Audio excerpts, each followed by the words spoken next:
Hey everybody, it's Brant Frost. Hope you all are doing well. Today I'm joined by a candidate for treasurer, and I'm going to start out by asking him the most important question that probably many people will be asking him. Jeff, tell us how to correctly pronounce your last name. Brant, thanks for having me and inviting me to this conversation. My last name is Della Majora. In Italy, they might say Dellamagioria. And in the fun days of genetic testing, it's Della Majora stands for of the majority.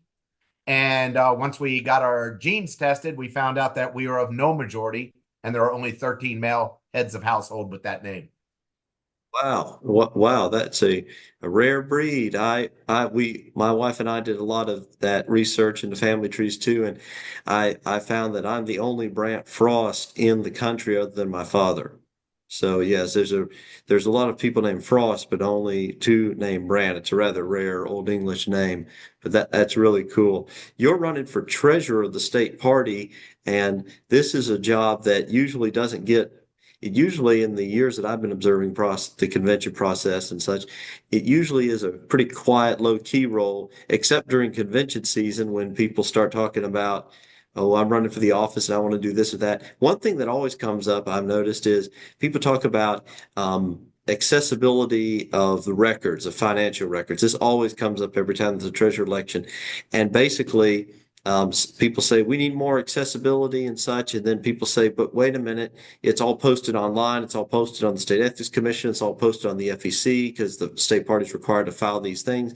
So it's the most, the record's the most open of any party organization in the state. Most districts don't file with the state or federal, neither do counties. But it seems like people are talking past each other.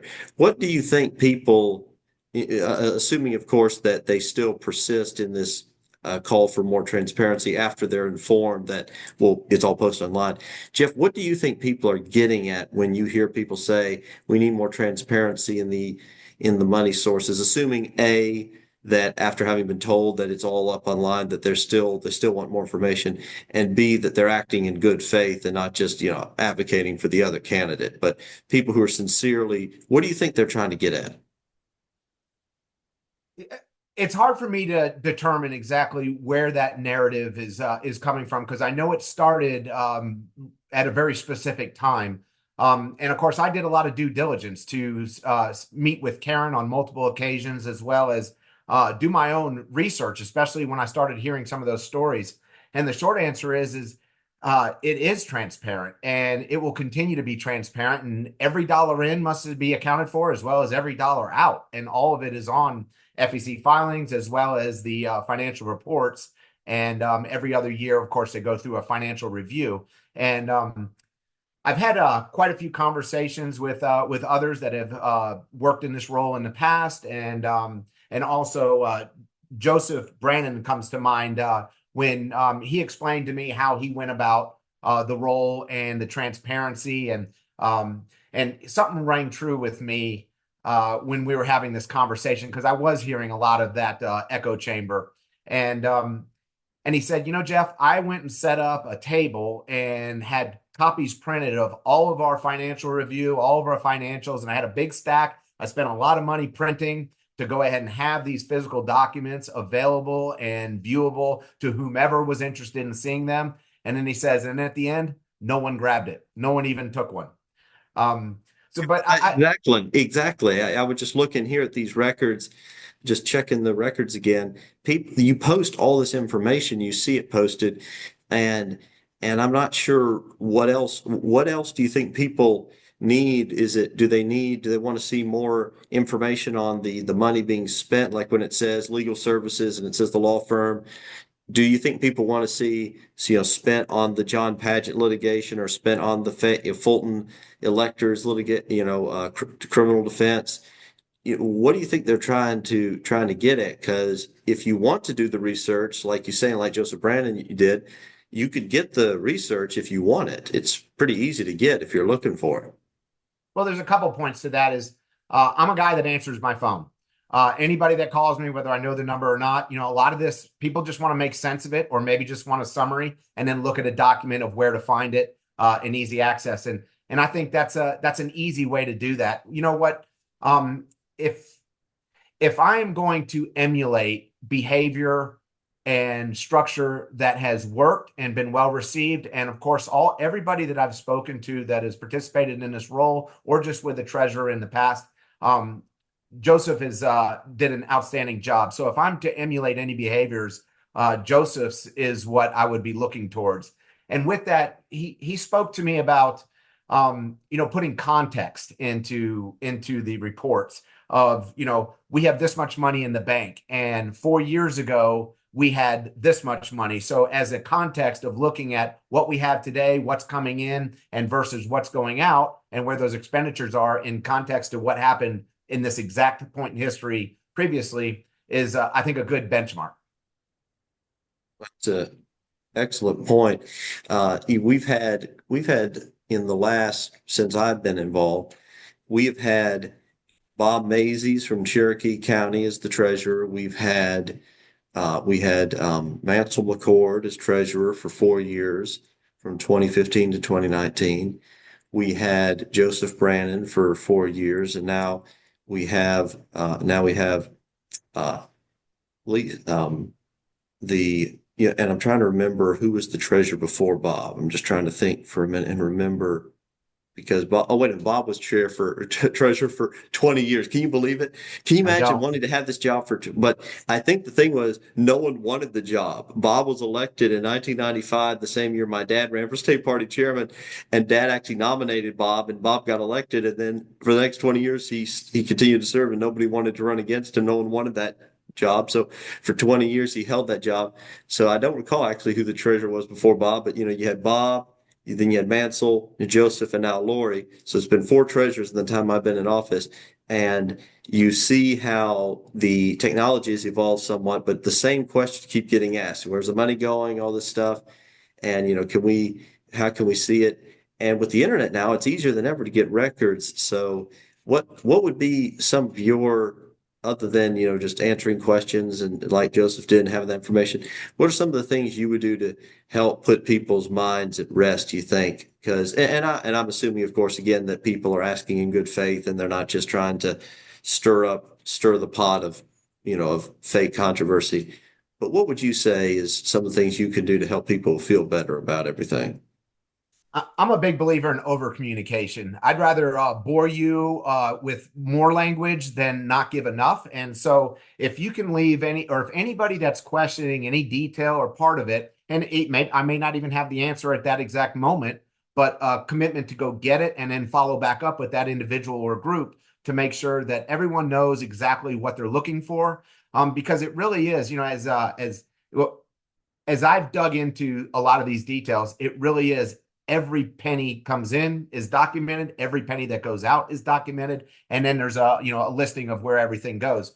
And so making sure that I provide everything in a timely fashion is really at the core of who I am. Is I don't wait. I don't like waiting on anything. So, and vice versa, if someone asks something of me, I'm going to make sure and get back to them and get them the appropriate information or expand on it further if needed.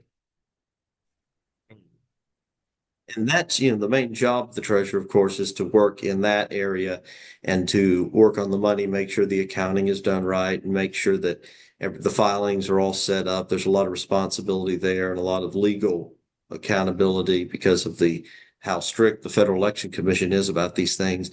And just beyond that role on that side, the main job of the treasurer, what are some of the other things you'd like to see done over the next 2 years? Well, there's a bit of a longer explanation of that, Brant, is By all means, I take all the time you want and tell us more about yourself too. We kind of jumped straight into the that's fine. discussion without the background. That's fine. Is so in 2020, like so many other people, I was in line to vote for Donald Trump, and I got to see with my own two eyes some significant irregularities that bothered me to no end. And that led me to running to vice chair of Fulton County Party. And I focused a majority of my time then on election integrity efforts, which is keenly important to me. And as I went on back to my day job, I missed it. And there's something more important that both my wife and I have repeated to each other for about a decade. And that is, in the first quarter of life, don't screw up. the second quarter of life, make your money. The third quarter of life, chase your passion. And the fourth quarter of life, give it all back. And so we've repeated that to each other now for a decade or around a decade. And I'm 53 years old and I'm in that third quarter. And so this has all been part of a plan is that, I built a great business. It's been a lot of fun. I've enjoyed most of it. And now I'm moving past it. And one of the obstacles I saw to getting things done and achieving goals in my time in politics is the pesky day job.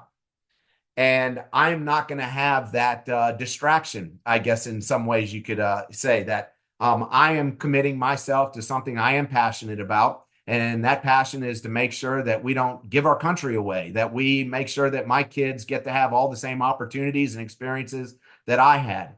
And that's pretty important to me. And we've seen how close to the edge that things have gotten. And so it's even more critical, especially as we hear people all over saying, you know what, we need to get fresh energy into the parties. We need to get fresh knowledge and experiences and skill sets to come help us achieve our goals and to energize a new realm of folks as we tent gets bigger and bigger. And, I would look at my wife and say, you know what, that's where I belong. I'm uniquely prepared for this task. And so then you might say, well, of all the ways to serve Republicans in Georgia, why treasurer? And I think that's an important question. Is treasurer is, of all the roles in the executive board, is a completely objective task. It is a black and white job. And I can perform. I'm qualified and capable to perform those tasks. But in addition to that, I can bring something else to support the elected chairman's agenda and the energy and enthusiasm and also skills and experience that I bring that will be dedicated and donated completely towards the Georgia Republican Party. And so when you said what other task might I be interested in or might be focused on, and of course that's going to come from a lot of me being successful and working with the executive board. There are two primary areas that I look at of other things besides the competent duties of the treasurer is that I've raised a lot of money in my professional life. Been pretty good at it. And there are some nuance and details about political fundraising that I'm sure are going to be different, maybe a little bit of a different strategy, some different steps in that task. But I believe that that's a way that I can contribute. Now, you think about it. I'm not going to have a distraction of a day job. I'm also an empty nester. So I'm looking at this opportunity as my full-time job commitment and attention to make sure that our one singular goal that each one of us share is we must get Republicans elected. So another.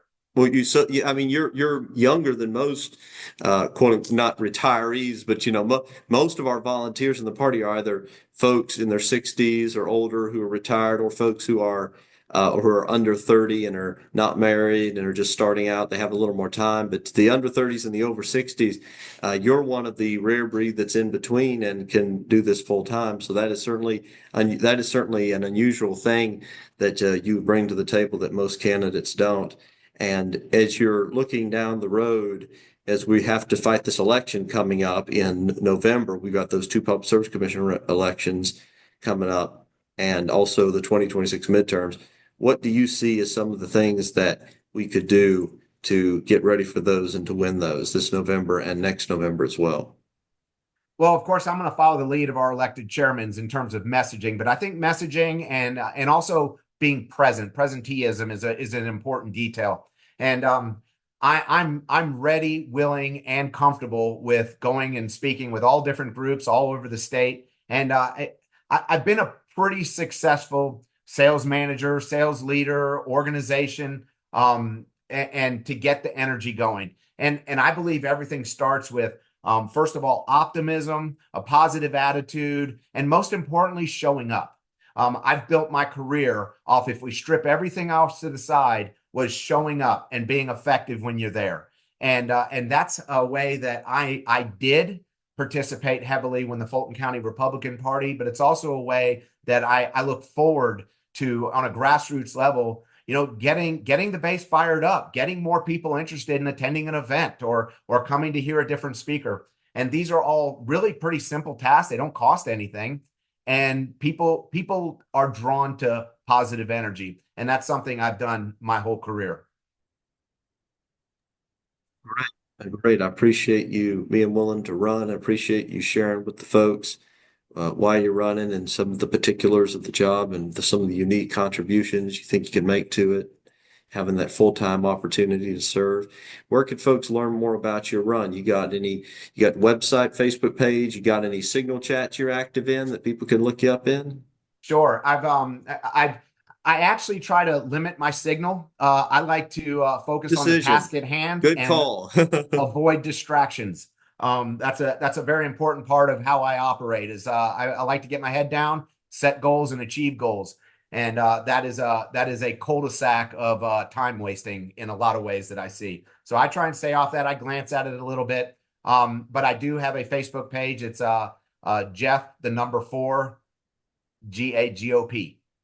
And Brent, another thing I'd like to say is that I bring a lot of diverse skills and experiences to this opportunity, and I know that I can be a Swiss Army knife to the rest of the executive board, and I'm willing and able to perform a lot of different tasks. But as I was thinking to myself recently of some other ways that I could serve the board. And, something is obviously you're most effective when it's a topic that you're passionate about.